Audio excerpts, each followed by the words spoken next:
Assalamualaikum warahmatullahi wabarakatuh. Selamat datang kembali di kuliah MA 2021 Matriks dan Ruang Vektor. Masih dengan saya Fajar Yuliawan dari KK Aljabar FMIPA ITB. Kita akan melanjutkan bahasan sebelumnya dari subbab 5.1 tentang keortogonalan di Rn.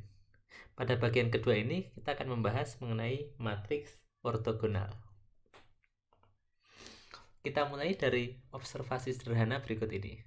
Diberikan matriks Q berukuran 4x3 sebagai berikut dengan kolom-kolom ortonormal. Dapat dicek bahwasanya kolom-kolom dari matriks Q itu membentuk himpunan ortonormal di R4. Selanjutnya kita hitung transpos dari matriks Q yang berukuran 3x4 sebagai berikut. Nah, kalau kita kalikan Q transpos dengan Q dan kita hitung, akan menghasilkan sebuah matriks identitas 3x3. Nah, ternyata hal ini berlaku umum untuk sembarang matriks yang kolom-kolomnya membentuk himpunan ortonormal. Kita mempunyai teorema berikut. Misalkan Q suatu matriks berukuran M kali N, tidak harus matriks persegi, dengan komponen-komponen yang bilang real.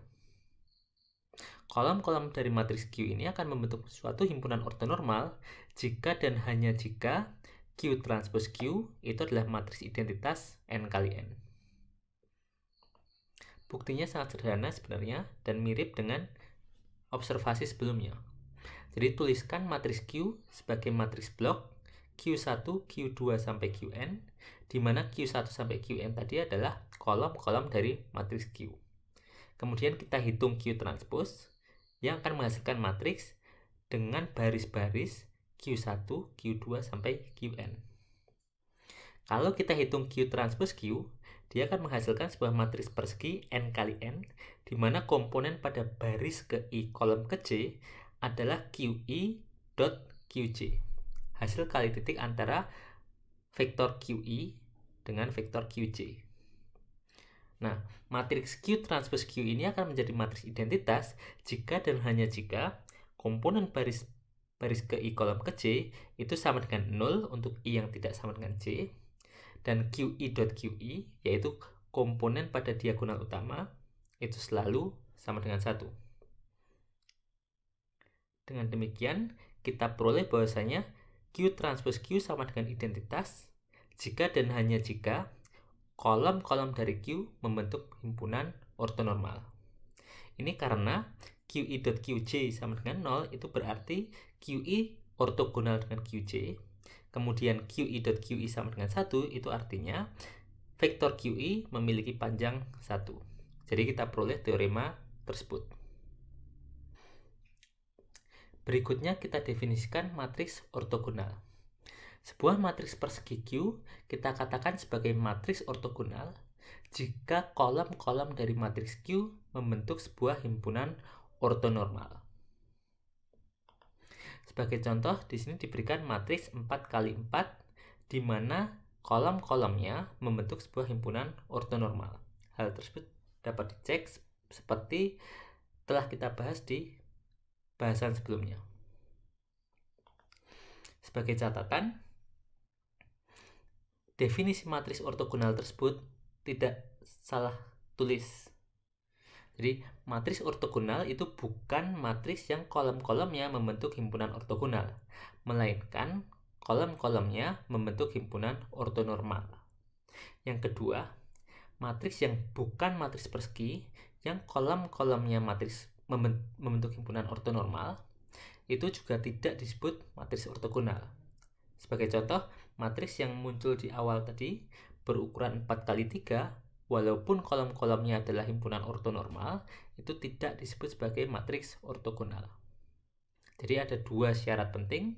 Yang pertama adalah matriksnya harus persegi, dan yang kedua, kolom-kolomnya itu membentuk himpunan ortonormal. Nah, salah satu kelebihan dari matriks ortogonal adalah inverse-nya itu sangat mudah dihitung. Jadi misalkan Q sebuah matriks berukuran N kali N dengan komponen-komponen bilangan real. matriks Q itu adalah suatu matriks ortogonal jika dan hanya jika Q memiliki inverse dan inverse-nya itu sama dengan transpos dari matriks Q. Dengan demikian, kalau kita memiliki sebuah matriks ortogonal, inverse-nya itu bisa dihitung dengan mudah dengan hanya menghitung transposnya. Di sini dicontohkan matriks Q berukuran 4x4 yang seperti tadi. Nah, inverse-nya itu diperoleh dengan menghitung transposnya saja dan ada di sebelah kanan. Nah, ternyata untuk sebuah matriks ortogonal tidak hanya kolom-kolomnya saja yang membentuk himpunan ortonormal. Rupanya baris-baris dari matriks ortogonal itu juga membentuk himpunan ortonormal. Hal tersebut disebutkan dalam teorema ini. Jadi jika Q matriks ortogonal berukuran n kali n, maka baris-baris dari Q itu juga membentuk suatu himpunan ortonormal di Rn. Kita contohkan dengan matriks ortogonal yang tadi. Pada matriks ini, baris pertamanya adalah akar 2 dibagi 2, 0, setengah, kemudian min setengah. Kemudian baris keduanya 0, akar 2 per 2, setengah, setengah. Baris ketiganya akar 2 per 2, 0, min setengah, setengah. Dan terakhir 0, kemudian akar 2 per 2, min setengah, min setengah. Nah, 4 baris ini itu juga membentuk himpunan ortonormal di Rn. Kita bisa mengecek itu sendiri juga. Nah, ide dari bukti teoremanya itu menggunakan fakta sebelumnya. Jadi, jika Q ortogonal, maka Q transpose itu juga ortogonal. Mengapa demikian? Karena kalau Q ortogonal, artinya Q memiliki inverse dan inverse-nya adalah transposnya. Nah, hal ini berakibat bahwasanya Q transpose itu juga akan menghasilkan sebuah matriks invertible yang inverse-nya adalah matriks Q, yang mana itu adalah transpose dari matriks QT, Q transpose. Nah, karena Q transpose itu ortogonal, maka kolom-kolom dari QT itu membentuk himpunan ortonormal. Padahal kolom-kolom dari matriks transpose itu tidak lain adalah baris-baris dari matriks Q yang awal tadi. Jadi kita simpulkan bahwasanya kalau Q-nya itu ortogonal, maka baris-baris dari Q itu juga membentuk himpunan ortonormal. Nah, selanjutnya kita berikan contoh matriks ortogonal yang muncul dari transformasi geometris. Yang pertama adalah matriks refleksi. Ini adalah matriks standar dari transformasi linear berupa refleksi terhadap sumbu Y. Jadi matriksnya adalah min 1, 0, 0, 1.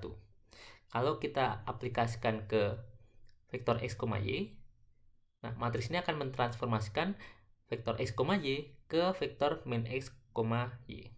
Dapat dicek bahwasanya kolom-kolom dari matriks Q itu membentuk himpunan ortonormal. Yang kedua, matriks 1, 0, 0, 0, 1, 0, 0, 0, min 1. Nah, ini juga matriks standar dari sebuah transformasi linear yang mentransformasikan vektor x, y, z ke vektor x, y, min z. Nah, secara geometris ini akan merefleksikan vektor di R3 terhadap bidang xy. Yang kedua adalah matriks rotasi. Matriks Q yakni cos theta sin theta min sin theta cos theta itu adalah matriks standar yang mentransformasikan sebuah vektor U ke rotasi sebesar theta. Untuk theta positif, rotasi dilakukan berlawanan dengan arah jarum jam, dan kalau theta-nya negatif, searah dengan arah jarum jam. Dapat dicek bahwasanya Q itu adalah matriks ortogonal. Nah, berikutnya untuk R3 kita contohkan sebuah matriks rotasi yang mempertahankan komponen Y. Diberikan vektor X, Y, Z, matriks tadi akan mentransformasikan vektor tadi ke vektor X cos theta min Z sin theta, kemudian komponen keduanya tetap yakni Y, dan komponen yang ketiga X sin theta ditambah Z cos theta.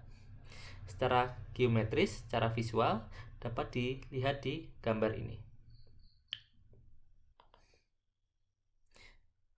perhatikan bahwasanya dua contoh tadi, yakni matriks refleksi dan rotasi, itu adalah matriks standar dari sebuah transformasi linear yang mengawetkan panjang vektor. Jadi diberikan sebuah vektor V misalnya, panjang dari vektor QV itu sama dengan panjang dari vektor V. Jadi misalnya refleksi itu tidak mengubah panjang dari vektor yang ditransformasikan. Demikian juga dengan rotasi. Nah, transformasi linear yang seperti itu dinamakan sebagai isometri. Nah, teorema berikut mengatakan bahwasanya matriks ortogonal itu tidak lain adalah matriks isometri. Secara tepatnya, misalkan Q sebuah matriks persegi n kali n, maka pernyataan berikut ekuivalen. Yang pertama, Q adalah matriks ortogonal. Yang kedua, panjang dari vektor Qx itu senantiasa sama dengan panjang dari vektor X untuk setiap vektor X di Rn. Dengan kata lain, Q itu adalah matriks standar dari transformasi linear yang mengawetkan panjang vektor. Nah, yang ketiga, Q mengawetkan hasil kali titik. Dengan kata lain, Qx.Qy itu sama dengan X.Y untuk setiap X dan Y vektor di Rn. Sebagai catatan, kita tuliskan lagi bahwasanya matriks persegi Q yang memenuhi sifat di atas disebut sebagai matriks isometri. Nah, berikutnya, teorema ini mengatakan bahwasanya inverse dan hasil kali dari dua buah matriks ortogonal itu akan menghasilkan matriks ortogonal juga. Jadi misalkan Q1 dan Q2 adalah matriks ortogonal berukuran sama, katakan n kali n, maka pernyataan berikut berlaku. Yang pertama, inverse dari matriks ortogonal adalah matriks ortogonal, dan yang kedua, hasil kali dari matriks ortogonal itu juga matriks ortogonal. Nah, menggunakan bahasa sebelumnya, teorema di atas sama saja mengatakan bahwasanya inverse dari sebuah isometri adalah isometri juga. Sementara yang kedua mengatakan bahwasanya komposisi dari dua buah isometri adalah isometri juga. Ini adalah pernyataan yang saya kira cukup jelas. Jadi kalau kita punya transformasi linear yang mengawetkan panjang vektor, maka inverse-nya, kalau transformasi linear tersebut invertible, maka inverse-nya itu juga mengawetkan panjang vektor. Kemudian kalau saya punya dua transformasi linear yang mengawetkan panjang vektor, maka komposisinya juga akan mengawetkan panjang vektor. Tidak ada perubahan panjang yang terjadi. Terakhir, kita bahas determinan dan nilai eigen dari sebuah matriks ortogonal. Misalkan Q sebuah matriks ortogonal berukuran n kali n, maka pernyataan berikut berlaku. Yang pertama, determinan dari matriks Q itu senantiasa 1 atau minus 1. Dan yang kedua, jika lambda adalah nilai eigen dari Q, maka nilai mutlak dari lambda itu sama dengan 1. Kalau lambdanya bilangan real, berarti nilainya adalah 1 atau minus 1. Tapi ada kemungkinan nilai eigen dari Q itu bilangan kompleks. Dalam hal ini, nilai mutlak yang dimaksud adalah nilai mutlak dalam arti bilangan kompleks. Yaitu kalau kita punya bilangan kompleks A plus BI, nilai mutlaknya adalah akar dari A kuadrat tambah B kuadrat. Kita contohkan dengan menggunakan matriks Q berikut. Nah, jika dihitung menggunakan ekspansi Laplace, akan diperoleh bahwasanya determinan dari matriks Q tersebut adalah minus 1. Kemudian, untuk menghitung nilai eigennya, kita hitung polinom karakteristiknya.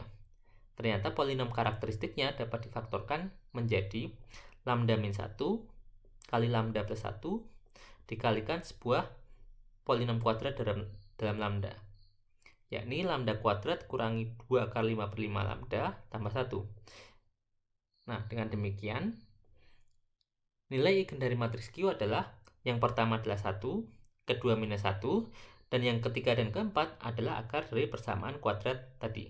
Dengan menggunakan rumus ABC misalnya, dapat ditemukan bahwasanya nilai eigen ketiga dan keempat itu adalah akar 5 per 5 plus minus 2 akar 5 per 5 I. Bisa dicek bahwasanya nilai mutlak dari nilai eigen ketiga dan keempat itu sama dengan 1. Terakhir, sebagai latihan, kerjakan 3 soal berikut ini. Yang pertama, menentukan apakah suatu matriks itu matriks ortogonal atau bukan. Jika iya, hitunglah inversnya. Dan yang kedua, hasil kali dari 2 buah matriks ortogonal itu adalah matriks ortogonal juga. Jadi hitunglah matriks tersebut, kemudian jelaskan apakah kolom-kolom dari matriks A kali B itu membentuk suatu basis ortonormal atau tidak. Terakhir, hitunglah determinan dan nilai eigen baik real maupun kompleks dari matriks ortogonal berikut ini. Baik, jadi ini adalah akhir dari subbab 5.1.